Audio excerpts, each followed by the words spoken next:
ओम शांति। भाग्य विधाता शिव बाबा के बच्चे हम सब पद्मा पदम भाग्यशाली हैं। क्यों? क्योंकि खुद रोज परम शिक्षक परमात्मा परम धाम छोड़कर हमें पढ़ाने के लिए आते हैं और छोटी मोटी शिक्षाएं नहीं, अपितु द बेस्ट नॉलेज हमें देते हैं, क्योंकि वो पिता ऊंचे ते ऊंचा है और परमात्मा द्वारा उच्चारित एक एक शब्द उन्हीं के समान श्रेष्ठ भी है, शक्तिशाली भी है। इतनी पावर है बाबा की मुरली में, जो मनुष्य आत्मा देवात्मा बन जाती है, जो पतित आत्मा पावन बन जाती है। परंतु यदि हम बाबा की श्रीमत का पालन नहीं करते तो फिर यहाँ पर भी क्या होता है? किसी का कहना नहीं मानते, इतने ऊंचे टीचर का कहना नहीं मानते तो सजाएं भी मिलती हैं। दिखती नहीं है पर आत्मा को मिलती हैं। तो आज की मुरली इस श्रेष्ठ ज्ञान का महत्व हमें बताती है, बाबा की याद का महत्व हमें समझाती है। सुनते हैं बाबा के मधुर महावाक्य। आज है 5 फरवरी 2024। बाबा के महावाक्य हैं, मीठे बच्चे, यह पढ़ाई है द बेस्ट। इसे ही सोर्स ऑफ इनकम कहते हैं। पढ़ाई में पास होना है तो क्या करना है? दुनिया में भी क्या होता है, पढ़ाई में पास होने के लिए क्या करते हैं? तो टीचर की मत पर चलते चलो। जैसे टीचर कह रहे हैं वैसे चलते चलो। प्रश्न है, बाप ड्रामा का राज जानते भी अपने बच्चों से कौन सा पुरुषार्थ कराते हैं? बाबा को पता है सब कुछ ड्रामा प्लान अनुसार होना है, फिर भी बाबा देखो कितना पुरुषार्थ कराते हैं। कौन सा पुरुषार्थ कराते हैं? उत्तर है, बाबा जानते हैं नंबरवार ही सब बच्चे सतु प्रधान बनेंगे, लेकिन बच्चों से सदा यही पुरुषार्थ कराते कि बच्चे ऐसा पुरुषार्थ करो जो सजाएं ना खानी पड़े। सजाओं से छूटने के लिए क्या करेंगे? नोट करेंगे सभी ये पॉइंट। सजाओं से छूटने के लिए जितना हो सके प्यार से बाप को याद करो। जितना हो सके ईमानदारी से, चलते फिरते उठते बैठते याद में रहो तो बहुत खुशी रहेगी। क्या करना है? चलते फिरते उठते बैठते। कभी ऐसे पुरुषार्थ किया है? उठ रहे हैं बाबा की याद, बैठ रहे हैं बाबा की याद। आत्मा तमो प्रधान से सतु प्रधान बन जाएगी। खुशी भी रहेगी और आत्मा सतु प्रधान भी बन जाएगी। ओम शांति। अब बच्चे जानते हैं बाबा हमको ज्ञान और योग सिखलाते हैं। हमारा योग कैसा है यह तो बच्चे ही जानते हैं। हम जो पवित्र थे वह अब अपवित्र बने हैं, क्योंकि 84 जन्मों का हिसाब तो चाहिए ना। यह 84 जन्मों का चक्र है। यह जानेंगे भी वे ही जो 84 जन्म लेते होंगे। तुम बच्चों को बाप द्वारा मालूम हुआ है। अब ऐसे बाप का भी अगर नहीं मानेंगे तो बाकी किसका मानेंगे? बाप की मत मिलती है।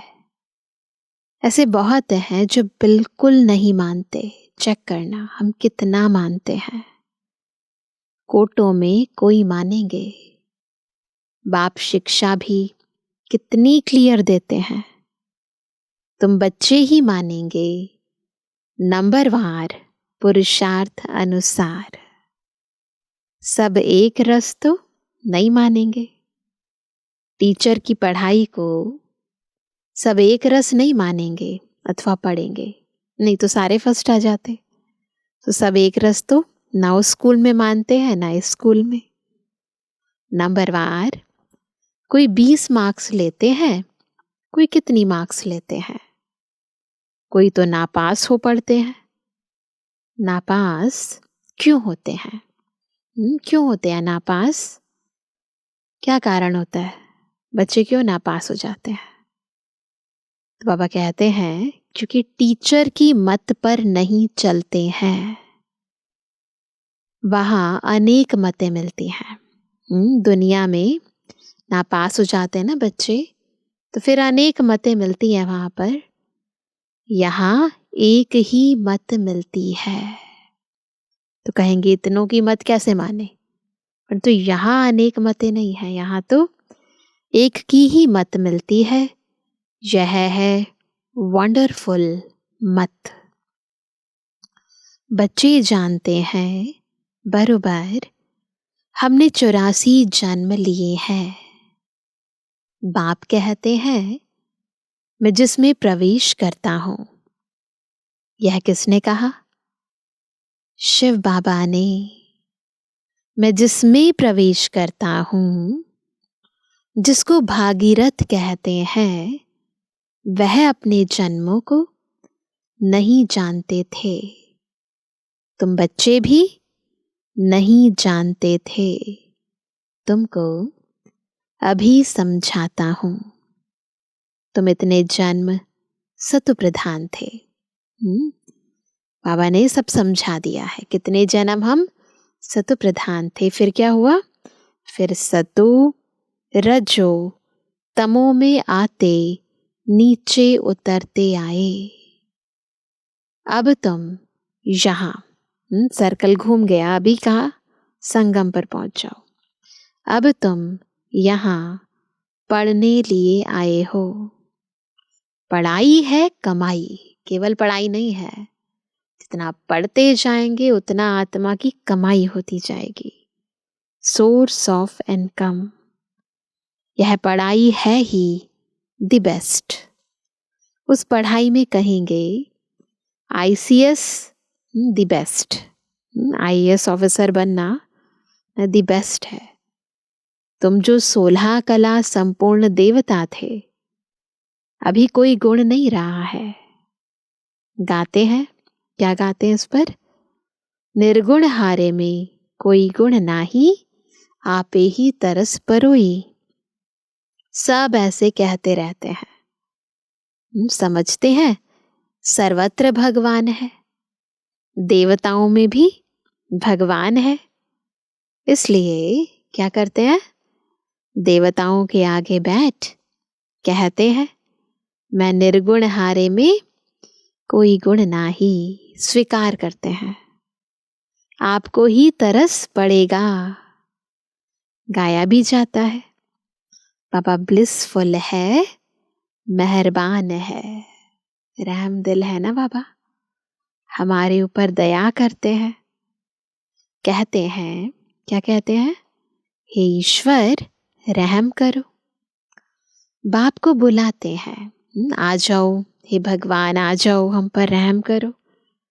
अब वो ही बाप जिसको तुमने बुलाया तुम्हारे सामने आया है। ऐसे बाप को जो जानते हैं उनको कितनी खुशी होनी चाहिए। तो सच में बाबा को जानते हैं ना, पहचानते हैं, उनकी खुशी गायब नहीं हो सकती। बेहद का बाप जो हमको हर 5000 वर्ष के बाद फिर से सारे विश्व की राजाई देते हैं ना, वंडरफुल बात है। कितनी अथाह खुशी होनी चाहिए। तुम जानते हो, श्रीमत पर हम श्रेष्ठ ते श्रेष्ठ बन रहे हैं। स्वयं श्री श्री शिव बाबा आकर हमें श्रेष्ठ ते श्रेष्ठ मत दे रहे हैं और हम श्रेष्ठ ते श्रेष्ठ बन रहे हैं। अगर श्रीमत पर चलेंगे तो श्रेष्ठ बनेंगे, कंडीशन है। आधा कल्प रावण की मत चलती है, विकारों की मत के अनुसार हम चलते आए। बाबा कितना अच्छी रीति समझाते रहते हैं। तुमने 84 जन्म लिए हैं, तुम ही सतप्रधान थे, अभी तुमको फिर सतप्रधान बनना है। यह है रावण राज्य। जब इस रावण पर जीत हो, इस दुनिया में विकारों का हम पर राज्य है, तो जब इस रावण पर जीत हो, अपने अंदर की इन कुरीतियों पर, कमजोरियों पर, कमियों पर, विकारों पर जीत हो, तब राम राज्य स्थापन हो। सच्चा राम राज्य तब स्थापन हो। बाप कहते हैं तुम मेरी ग्लानि करते हो। बाप का नाम गायन करने के बदले ग्लानि करते हैं। बाप कहते हैं तुमने मेरा कितना अपकार किया है। यह भी ड्रामा बना हुआ है।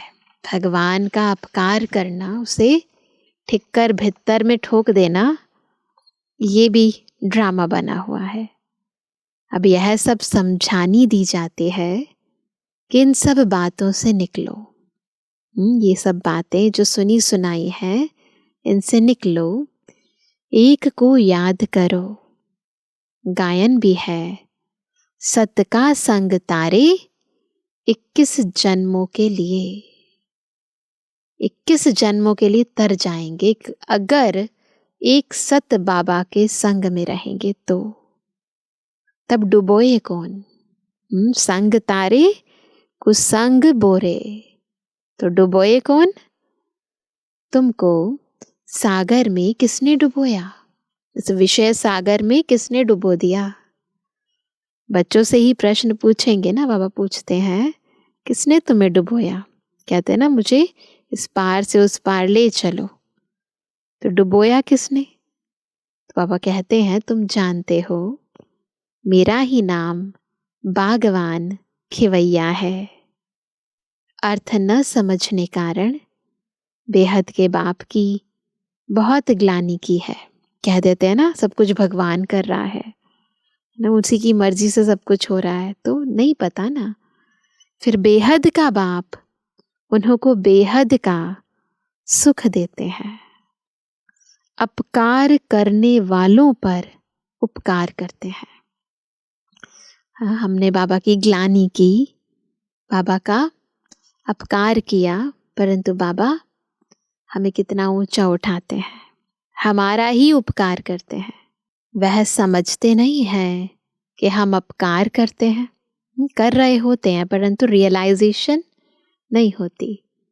बड़ी खुशी से कहते हैं ईश्वर सर्वव्यापी है। अब ऐसे तो हो ना सके। हर एक को अपना अपना पाठ मिला हुआ है। हर देह में आत्मा विराजमान है, परमात्मा नहीं। यह भी तुम जानते हो। जब देवी देवताओं का राज्य था तो और कोई राज्य नहीं था।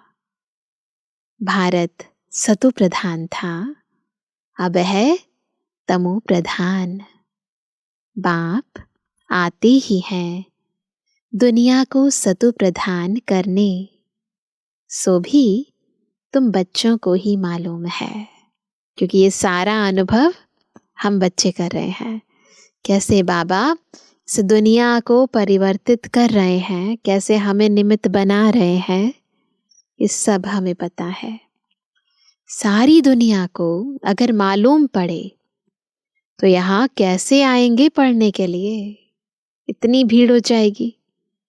तो तुम बच्चों को अथाह खुशी होनी चाहिए।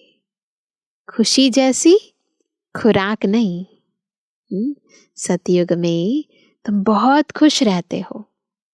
देवताओं का खान पान आदि बहुत सूक्ष्म होता है। बहुत खुशी रहती है। खुशी इतनी पावर दे देती है कि खाने की जरूरत ही नहीं होती। अभी तुमको खुशी मिलती है। तुम जानते हो हम सतो प्रधान थे, अब फिर बाबा हमको ऐसी फर्स्ट क्लास युक्ति बताते हैं। सतो प्रधान कैसे बने, बाबा हमें वो युक्ति बताते हैं। गीता में भी पहला पहला अक्षर है मन मना भव। यह गीता एपिसोड है ना। गीता में श्री कृष्ण का नाम डाल सारा मुंझारा कर दिया है। वह है भक्ति मार्ग। बाप भी नॉलेज समझाते हैं, इनमें कोई खिटपिट की बात नहीं। सिर्फ तमो प्रधान से सतो प्रधान बनना है। यह तमो प्रधान दुनिया है। कलयुग में देखो मनुष्यों का क्या हाल हो गया है।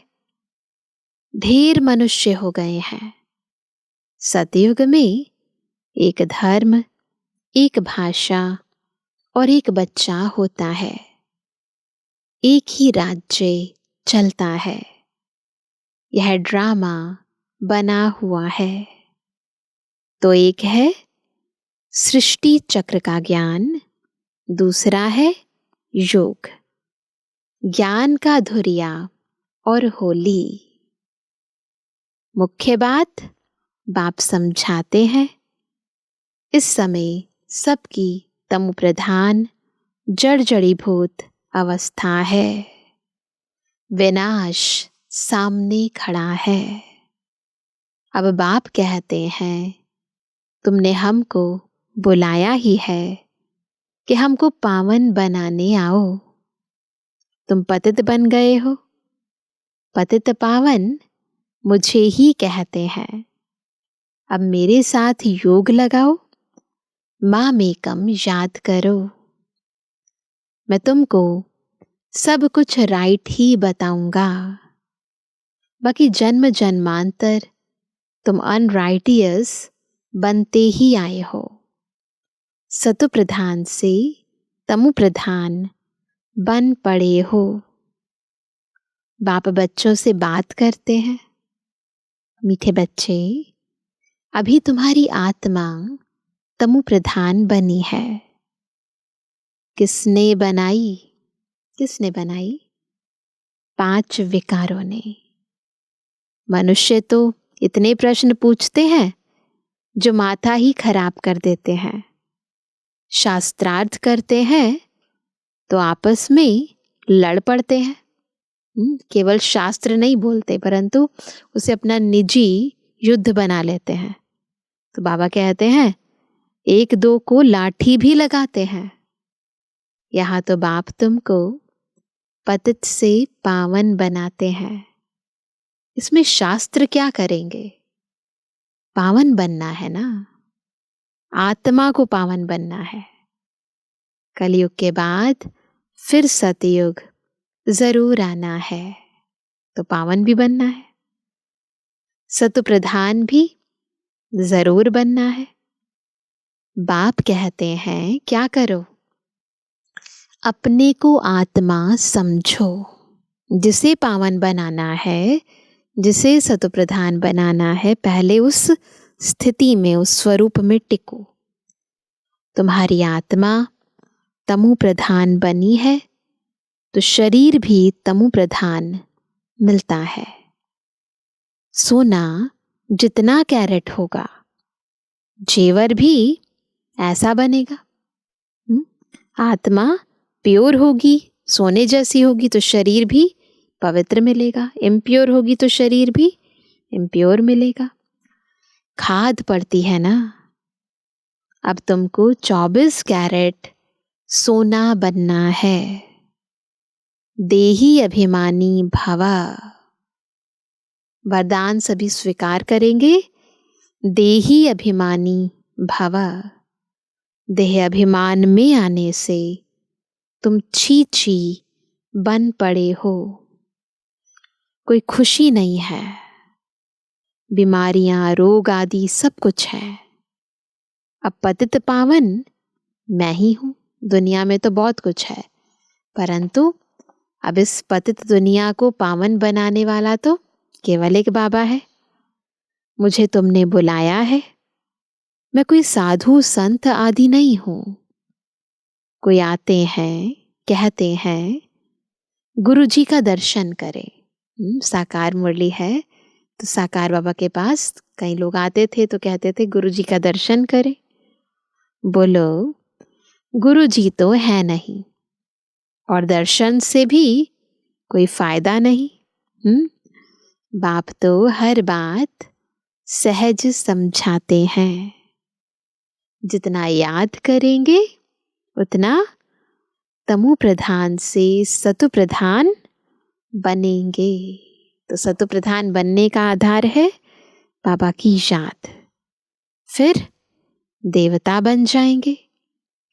तुम यहाँ फिर से देवता सतु प्रधान बनने के लिए आए हो। बाप कहते हैं मेरे को याद करने से तुम्हारी कट निकल जाएगी। सतो प्रधान बनेंगे। सिंपल तरीका है बाबा की याद। पुरुषार्थ से ही बनेंगे ना।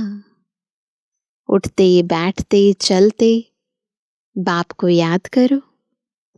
क्या स्नान करते बाप को याद नहीं कर सकते हो? अपने को आत्मा समझ बाप को याद करो तो कट निकलेगी और खुशी का पारा चढ़ेगा। खुशी क्यों नहीं है? क्योंकि कट है। तुमको कितना धन देता हूं, तुम आए हो विश्व का मालिक बनने। वहां तुम सोने के महल बनाएंगे। कितने हीरे जवाहर होंगे। भक्ति में जो मंदिर बनाते हैं उसमें कितने हीरे जवाहरात होते हैं। भक्ति में इतने हीरे जवाहरात होते हैं तो सोचो सतयुग में कितने होंगे। बहुत राजाएं मंदिर बनाते हैं। इतना हीरा सोना कहाँ से आता है? अब तो है नहीं। यह ड्रामा भी तुम जानते हो कि कैसे चक्र फिरता है। यह बैठेगा भी उनकी बुद्धि में जिन्होंने सबसे जास्ती भक्ति की है। ये ज्ञान ड्रामा का राज उसी की बुद्धि में बैठेगा जिन्होंने सबसे ज्यादा भक्ति की है। नंबरवार ही समझेंगे। यह पता पड़ेगा कि कौन बहुत सर्विस करते हैं, बहुत खुशी में रहते हैं, योग में रहते हैं। वह अवस्था पिछाड़ी में होगी। योग भी जरूरी है। सतु प्रधान बनना है। बाप आया हुआ है तो उनसे वर्षा लेना है। यह भी कहते हैं बाबा तो हमारे साथ है। मैं सुन रहा हूं, तुमको सुनाते हैं तो मैं भी सुनता जाता हूं। ब्रह्मा बाबा कहते हैं तो मैं भी सुनता जाता हूं। किसको तो सुनाएगा ना। ज्ञान अमृत का कलश तो माताओं को मिलता है। माताएं सबको बांटती है, सर्विस करती है। जिम्मेवारी है ज्ञान को जन जन तक पहुंचाने की। तो ये कलश मिलता है माताओं को। तो वह कहते हैं कि फिर सर्विस करती हैं माताएं। तुम सब सीताएं हो। राम एक है। तुम सब ब्राइड्स हो। मैं हूं ब्राइड ग्रूम। बाबा हमारा साजन, हम उनकी सजनी। तो बाबा कहते हैं तुमको श्रृंगार कर ससुर घर भेज देते हैं। ब्राइड है ना, दुल्हन है ना बाबा की। तो वह कहते हैं कि मैं तुमको श्रृंगार करके ससुर घर भेज देता हूँ। कौन सा ससुर घर? सतयुग।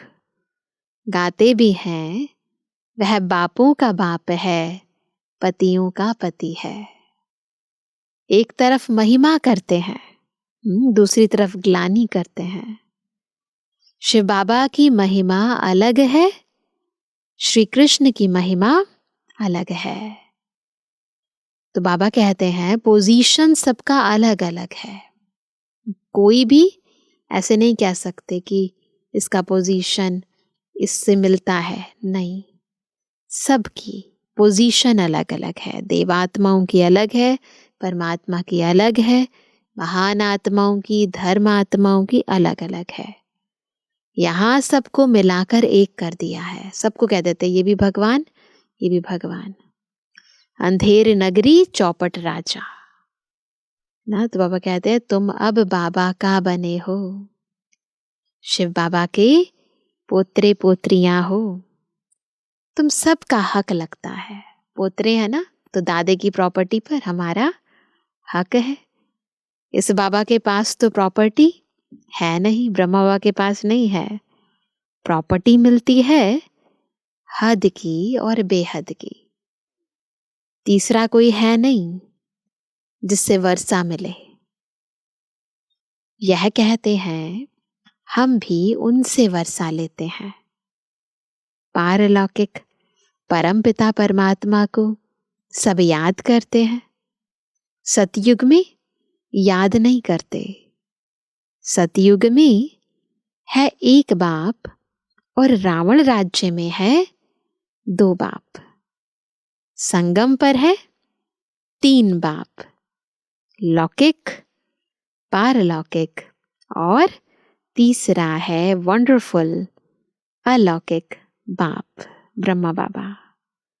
इन द्वारा बाप वर्षा देते हैं।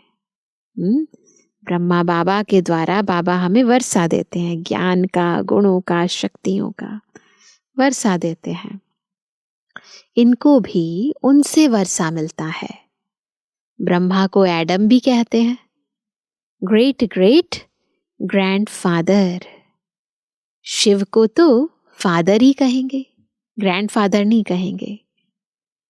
सिजरा मनुष्यों का ब्रह्मा से शुरू होता है, इसलिए उनको ग्रेट ग्रेट ग्रैंडफादर कहा जाता है।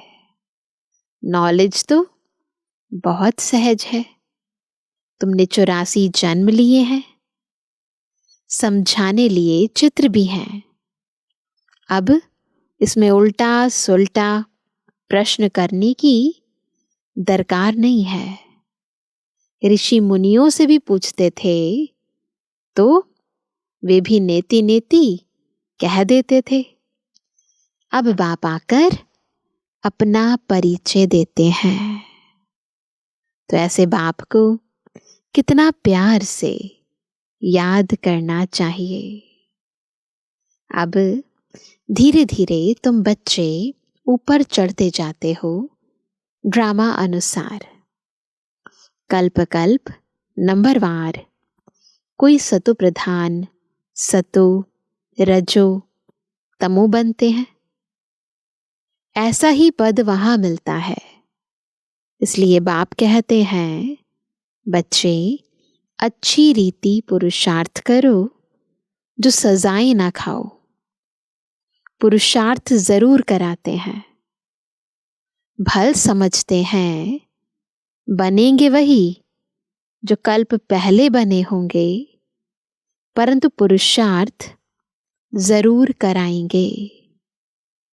जो नजदीक वाले होते हैं पूजा भी अच्छी तरह वही करते हैं। पहले पहले तुम मेरी ही पूजा करते हो। जो बाबा के साथ नजदीक वाली आत्माएं हैं, अष्ट रतन है, फिर उसके बाद 108 की माला है। तो वह कहते हैं कि जो नजदीक वाले होते हैं तो पूजा भी अच्छी तरह वही करते हैं, बाबा की वही अच्छी तरह पूजा करते हैं द्वापर आदि में। वह कहते पहले पहले तुम मेरी ही पूजा करते हो, फिर देवताओं की पूजा करते हो, अब तुमको देवता बनना है। तुम अपना राज्य योग बल से स्थापन कर रहे हो। योग बल से तुम विश्व की बादशाही लेते हो। देखो योग बल में कितनी ताकत है। बाहुबल से कोई विश्व की बादशाही ले ना सके। वह लोग भाई भाई को आपस में लड़ाते रहते हैं। एक ही पॉलिसी है ना, फूट डालो राज्य करो। कितना बारूद बनाते हैं, उधार में एक दो को देते रहते हैं। बारूद है ही विनाश के लिए, परंतु यह किसको बुद्धि में नहीं आता, क्योंकि वह समझते हैं कल्प लाखों वर्ष का है तो चलता रहेगा, ऐसा समझते हैं। घोर अंधियारे में है, विनाश हो जाएगा और सब कुंभकर्ण की नींद में सोए रहेंगे। हम उठाते हैं फिर सो जाते हैं, जागेंगे नहीं। तुम अभी जागे हो। बाप है ही जागती ज्योत, नॉलेजफुल। तुम बच्चों को आप समान बनाते हैं। वह है भक्ति, यह है ज्ञान। ज्ञान से तुम सुखी बनते हो। तुमको आना चाहिए कि हम फिर से सतु प्रधान बन रहे हैं। बाप को याद करना है। इसको कहा जाता है बेहद का सन्यास। यह पुरानी दुनिया तो विनाश होने वाली है। नेचुरल कैलेमिटीज भी मदद करती हैं। उस समय तुमको खाना भी पूरा नहीं मिलेगा। हम अपने खुशी की खुराक में रहेंगे ना। अगर खुश रहेंगे तो भोजन कम मिले ज्यादा मिले कोई फर्क नहीं पड़ता। जानते हो यह सब खलास होना है, इसमें मूंझने की बात नहीं है। मैं आता ही हूं तुम बच्चों को फिर से सतु प्रधान बनाने। बच्चों को, प्रकृति को बाबा सतु प्रधान बनाने आए हैं। यह तो कल्प कल्प का मेरा ही काम है। अच्छा, मीठे मीठे स्वर से एबल आज्ञाकारी बच्चों पर माता पिता बाप दादा का याद। Good morning. रूहानी बच्चों की रूहानी बाप दादा को गुड मॉर्निंग, नमस्ते नमस्ते नमस्ते। धारणा के लिए मुख्य सार पहला, स्वयं भगवान हमारे पर मेहरबान हुआ है।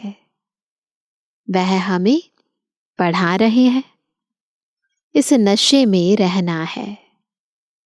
पढ़ाई सोर्स ऑफ इनकम है, इसलिए मिस नहीं करना है।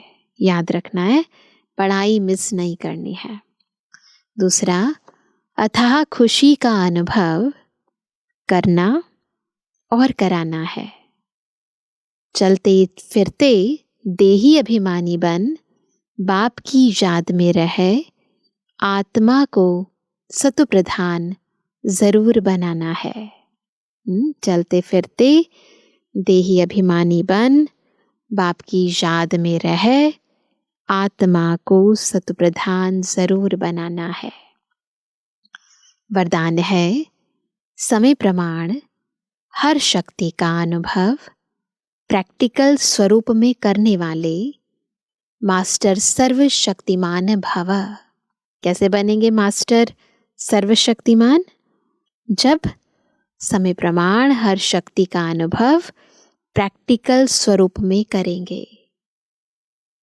मास्टर का अर्थ है कि जिस शक्ति का जिस समय आह्वान करो वो शक्ति उसी समय प्रैक्टिकल स्वरूप में अनुभव हो। ऑर्डर किया और हाजिर। ऐसे नहीं कि ऑर्डर करो सहन शक्ति को और आए सामना करने की शक्ति, तो उसको ऑर्डर नहीं कहेंगे। मन में सोच रहे हैं कि नहीं मुझे सहन करना है, परंतु फिर प्रैक्टिकल में जवाब दे देते हैं। तो ट्रायल करो, कि जिस समय जो शक्ति आवश्यक है उस समय वही शक्ति कार्य में आती है। एक सेकंड का भी फर्क पड़ा तो जीत के बजाय हार हो जाएगी। बस तुरंत ना क्या करना है, जिस समय जिस शक्ति की आवश्यकता है उस समय वही शक्ति कार्य में लानी है। तो इसके लिए बहुत प्रैक्टिस करनी पड़ती है ना, केवल ज्ञान सुनना और सुनाना नहीं है, इसे प्रैक्टिकल स्वरूप में लाना है। केवल शक्तियों का वर्णन नहीं करना है, परंतु उन्हें अप्लाई करना है। जब जिस शक्ति की जरूरत हो तब कहेंगे मास्टर सर्वशक्तिमान। मास्टर है, कंट्रोल है। स्लोगन है, बुद्धि में जितना ईश्वरीय नशा हो, कार्य में उतनी ही नम्रता हो। ईश्वरीय नशा और नम्रता दोनों का बैलेंस। तो आज सभी विशेष क्या पुरुषार्थ करेंगे, जो बाबा ने आज कहा ना वरदान के अंदर, जिस समय जिस शक्ति की आवश्यकता हो, याद करेंगे मैं कौन हूं, मैं मास्टर सर्वशक्तिमान हूं। जैसे जैसे इस स्मृति का स्वरूप बनते जाएंगे उतना उतना अपने मन पर, बुद्धि पर, संस्कारों पर, स्वभाव पर कंट्रोल होता जाएगा। तो ये कंट्रोलिंग पावर जिस समय जिस शक्ति की जरूरत है उस समय ही उसका आह्वान करके उसको प्रकट करेगी। तो स्मृति में लाएंगे मैं मास्टर सर्वशक्तिमान हूं और सारा दिन चेक करेंगे कि समय पर सर्व शक्तियां काम में आती हैं। अच्छा, ओम शांति।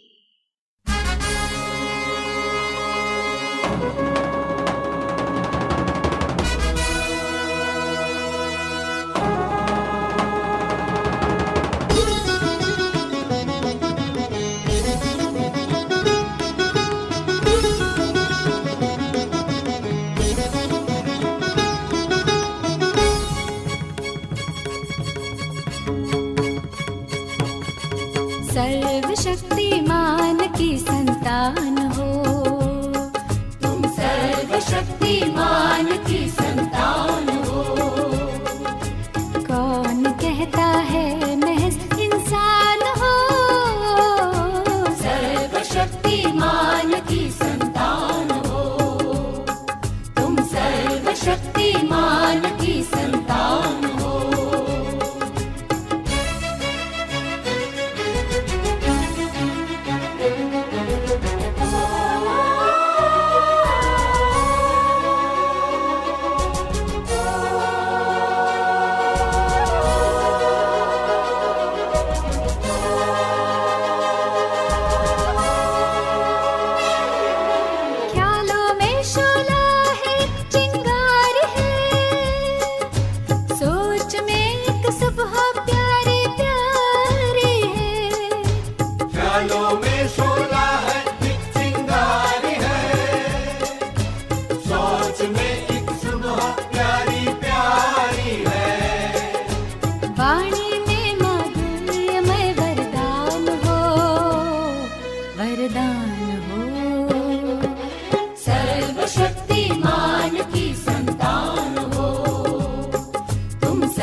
शक्ति संपदा, तुम अमर निर्भय सदा और सर्वदा।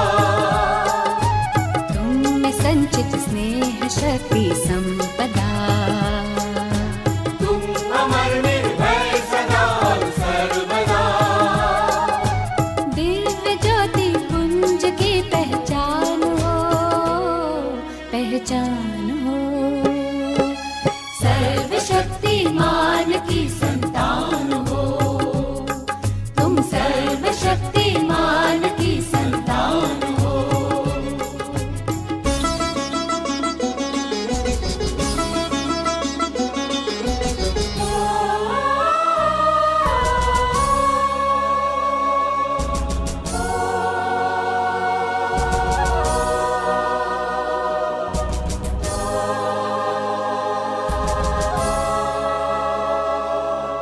ठान लो तो क्या जो कर सकते नहीं, कौन सी पीड़ा जो हर सकते नहीं।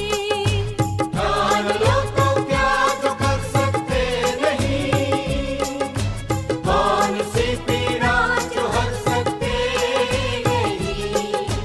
व्यर्थ तिनकों के लिए तूफान हो, तूफान हो। सर्वशक्तिमान की संतान हो, तुम सर्वशक्तिमान की संतान हो।